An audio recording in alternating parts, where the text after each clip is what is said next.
बात करते हैं करंट अफेयर्स में, क्योंकि अभी हाल फिलहाल में बच्चों चुनाव पार हुआ और चुनाव के कुछ नतीजे हमारे पीछे, और चुनाव भैया इंपॉर्टेंट रोल है क्योंकि अभी एनटीपीसी का पेपर है बच्चों, और वर्तमान में जो है वो ग्रुप डी और बच्चों बहुत सारे ऐसे पेपर आने वाले हैं जिसमें भैया हमारे चुनाव को लेकर के बड़ा दमका रहेगा। मतलब बच्चों आइए इस चुनाव के कॉन्सेप्ट को समझे और जाने। मतलब बच्चों आइए पहला क्वेश्चन के बीच में आता है बच्चा कि अप्रैल 2024 में भारत के कितने राज्यों में विधानसभा चुनाव संपन्न हुआ? तो बच्चों ध्यान रखना है 5। कितने राज्यों में बच्चा? तो 5। बोलेंगे गुरुजी कौन कौन से? तो आइए बच्चों सबसे पहले बच्चों बात करते हैं तमिलनाडु, दूसरा बच्चा असम, ध्यान रखिएगा।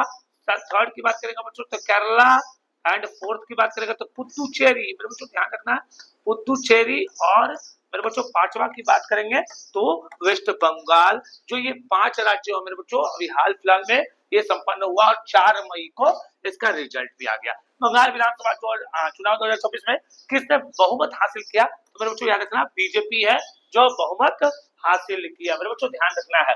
अगला क्वेश्चन की बात करेंगे मेरे बच्चों तो पश्चिम बंगाल में विधानसभा सीटों की संख्या कितनी है? तो मेरे बच्चों रट लेना, वेरी इंपॉर्टेंट, 294 है मेरे बच्चों, ये इंपॉर्टेंट है, इसका चित्र अपने दिमाग में हमेशा मेंटेन करके रख लेना है मेरे बच्चों। अगला कहता है कि पश्चिम बंगाल में विधानसभा चुनाव 2024 में बीजेपी ने कुल कितने सीटें जीती? तो बच्चा 2007 जीता। बच्चा एआईटीसी यानी कि ऑल इंडिया तृणमूल कांग्रेस जो है बच्चों वो 80, और बच्चों आईएनसी यानी कि कांग्रेस 2 सीट में सिमट गई। एजीयूपी बच्चा 2, सीपीआई बच्चा 1 और एआईएसएफ 1 सीट पर सिमटी। मेरे बच्चों ध्यान रखना है। बच्चों बात करते हैं कि पश्चिम बंगाल विधानसभा चुनाव 2026 में ऑल इंडिया तृणमूल कांग्रेस को कुल कितनी सीटें मिली? तो मेरे बच्चों ध्यान रख लेना है। कुल कितनी सीटों की बात करेगा मेरे बच्चों? तो बोलेंगे गुरुजी 80 सीटों की बात करेंगे जो ऑल इंडिया तृणमूल कांग्रेस ने जीता। चलिए बच्चों अगला क्वेश्चन का जिक्र कर लेते हैं बच्चों। अगला क्वेश्चन कहता है बच्चा 9 अप्रैल 2026 को निम्न में से किन राज्यों में विधानसभा चुनाव संपन्न हुए? तो बच्चों केरला भी है, असम भी है, पुदुचेरी भी बच्चा उपयुक्त सही। मेरे बच्चों ध्यान रखना है केरला में अभी भी विवाद चल रहा है, लेकिन यहाँ पर विजय थालापति की जो पार्टी है वो उसने बहुमत हासिल किया है। अगर हम सॉरी बच्चा ये थोड़ा सा मिस्टेक हो गया बच्चों, यहाँ पर जो है वो कांग्रेस की एक पार्टी जो है वो यहाँ पर सरकार बनाएगी। बच्चों ध्यान रखना है ये कांग्रेस की सरकार जो है बच्चा, क्योंकि आपको पता होगा कि लेफ्ट की पार्टी थी और वहां से टुकड़ा साफ हो गया जिसका नाम सीपीआईएम था। मेरे बच्चों वहां पर कांग्रेस की सरकार बनेगी। तमिलनाडु की बात करेंगे मेरे बच्चों तो बच्चा टीवी के पार्टी का नाम है विजय थालापति की और उनकी सरकार बनने की संभावनाएं है। वेस्ट बंगाल की बात करेंगे मेरे बच्चों तो यहाँ पर बीजेपी है। मेरे बच्चों असम की बात करेंगे तो यहाँ पर भी बच्चा बीजेपी के हेमंत बिस्वा शर्मा है। और मेरे बच्चों ध्यान रखना है अगर हम पुदुचेरी की बात करेंगे, पुदुचेरी की बात करेंगे मेरे बच्चों तो रंगास्वामी की बच्चों याद रखना है गवर्नमेंट पुदुचेरी जो है वहां पर भी बीजेपी की सरकार बनने के लिए तैयार हो गया। मेरे बच्चों कहता है क्या केरल में विधानसभा सीटों की संख्या कितनी है? तो 140 है। मेरे बच्चों ये बात ध्यान रखना है। और केरल विधानसभा चुनाव 2026 में कौन सी पार्टी राज्य में सबसे बड़ी पार्टी उभरी है? तो बच्चों याद रखिएगा आईएनसी। अभी हमने बोला बच्चों कि केरल की सबसे बड़ी पार्टी जो बनी वो आईएनसी बनी है। मेरे बच्चों ध्यान रखना है पहले जो है वो सीपीआईएम थी, अब वो पूरी तरह से खत्म हो गई। अगला क्वेश्चन की बात करते हैं बच्चा तो केरल विधानसभा चुनाव में कांग्रेस के नेतृत्व वाले संयुक्त लोकतांत्रिक मोर्चा जिसका नाम यूडीएफ है, बच्चों ध्यान रखना है यूनियन डेमोक्रेटिक फ्रंट। बच्चों यूडीएफ का पूरा नाम है यूनियन डेमोक्रेटिक फ्रंट, जिसे बच्चा कांग्रेस की पार्टी है वहां पर बच्चों कांग्रेस को 99 सीट मिला है। बच्चों केरल विधानसभा चुनाव 2024 में निवर्तमान सीएम पिनराई विजयन ने किस विधानसभा सीट में चुनाव जीत दर्ज किया? तो बच्चा धर्मादम, याद रखना है धर्मादन से पिनराई विजयन जो कि वहां के सीएम थे उन्होंने जीत दर्ज किया। मेरे बच्चों ध्यान रखना है असम में विधानसभा सीटों की संख्या कुल कितनी है? तो 126 है।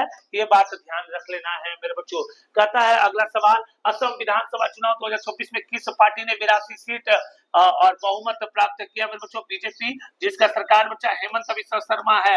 हेमंत बिस्वा शर्मा उर्फ मामा, उर्फ मामा। मेरे बच्चों ध्यान रखना है हेमंत बिस्वा शर्मा को वहां के लोग मामा के नाम से पुकारते हैं प्यार से। मेरे बच्चों कहता है कि असम विधानसभा चुनाव 2026 में निवर्तमान मुख्यमंत्री हेमंत बिस्वा शर्मा ने किस सीट से चुनाव किया बच्चा? तो जालूकबारी, बच्चा याद रखना है जालूकबारी से उन्होंने नेतृत्व किया और जीत हासिल किया है। कहता है कि तमिलनाडु में विधानसभा सीटों की संख्या कितनी है बच्चों? तो 234 है। ये बात ध्यान रख लेना है। कहता है फिर बच्चों क्या कहता है कि तमिलनाडु विधानसभा चुनाव 2026 में राज्य की सबसे बड़ी पार्टी कौन बनी, तो बच्चा टीवीके, जिसका नाम तो मिलेगा वेंट्री कलंगम है। याद रखना है मेरे बच्चों, टीवीके का पूरा नाम तो मिलेगा वेंट्री कलंगम है, ये याद रख लेना है। यूडीएफ की बात करेगा मेरे बच्चों, यूडीएफ जो कि केरला की सबसे बड़ी पार्टी उभरी है, इसका नाम यूनियन डेमोक्रेटिक फ्रंट है। यूडीएफ बच्चा कांग्रेस से मर्ज है, यानी कांग्रेस की पार्टी है, तो जिसे आप समझ सकते हैं। टीवीके यानी कि तमिलगा वेंट्री कलंगम जो है वो तमिलनाडु विधानसभा चुनाव में 2024 234 सीटों में कितनी सीटें लाई बच्चों, तो 160 सीटें। मेरे बच्चों डीएमके को 59 मिला, एआईडीएमके को 47 मिला, आईएनसी की बात करेंगे तो 5, पीएमके को 4, आईयूएमएल 2 और सीपीआई बच्चा 2 है। मेरे बच्चों याद रखेगा, कुल इतने सीटों लेकर के बच्चा ध्यान रखेगा, ये दोनों को हटा दिया जाए तो कुल 122 सीट लेकर के वहां पर हमारे विजय थालापति जो है सरकार बना सकते हैं कांग्रेस के साथ मिलकर के। बनाने की बात क्या बोल रहा हूँ, 100% बनेगा ही मेरे बच्चों, ये बात ध्यान रखना। अगर नहीं बना तो फिर वहां पर राष्ट्रपति शासन लागू हो जाएगा। अगर बच्चों बात करते हैं, अगर वो डीएमके के साथ मर्ज करेगा तो 108 प्लस 59 अगर आप जोड़ लीजिए तो उनके साथ वो सरकार बना लेगी। अगर बच्चों बात करते हैं कि डीएमके और एआईडीएमके अगर सरकार बना चाहती है तो याद रखिएगा, एआईडीएमके तो टोटल सीटों की संख्या 108 हो रहा है, शायद 118 या 108, बच्चों देख लेना जोड़ करके, आपको पता चल जाएगा 108 ही सीट हो रही होगी शायद बच्चों, तो वो सरकार तो बनेगी नहीं। तो बच्चों थोड़ा सा तो दिक्कतें आ रही है अगर ये दोनों मर्ज करता है। और बच्चों आपको पता होगा कि अभी हाल फिलहाल में डीएमके ने कह दिया कि राहुल गांधी जो है वो हमारे गद्दार है, क्योंकि पहले तो वो डीएमके के साथ मर्ज थे, लेकिन अचानक वो साथ छोड़ करके टीवी का साथ ले लिया, यानी टीवीके का साथ ले लिया, तमिलगा वेंट्री कलंगम का साथ ले लिया। चलिए अगला बच्चा बात करते हैं 2024 में गठित पार्टी तमिलगा वेंट्री कलंगम, संस्थापक कौन है बच्चा, तो थालापति विजय है। मेरे बच्चों ये बात ध्यान रखिएगा, इस पार्टी ने तमिलनाडु में जबरदस्त जीत हासिल किया और अपना चीफ मिनिस्टर के चेहरा के रूप में विजय थालापति को लोग देखना चाहते हैं। मेरे बच्चों इस तरह के वीडियो को इंपॉर्टेंट देना है और ये हमारे इस बार के करंट अफेयर्स में आने की संभावना है जबरदस्त है। बच्चों याद रखिएगा, 5 राज्यों का चुनाव का ये रिजल्ट आपके सामने था, तो बच्चों आपको बताना है कमेंट में कि ये वीडियो आपको कैसा लगा, और इस तरह के वीडियो के लिए हमारे साथ बने रहिए। तब तक धन्यवाद।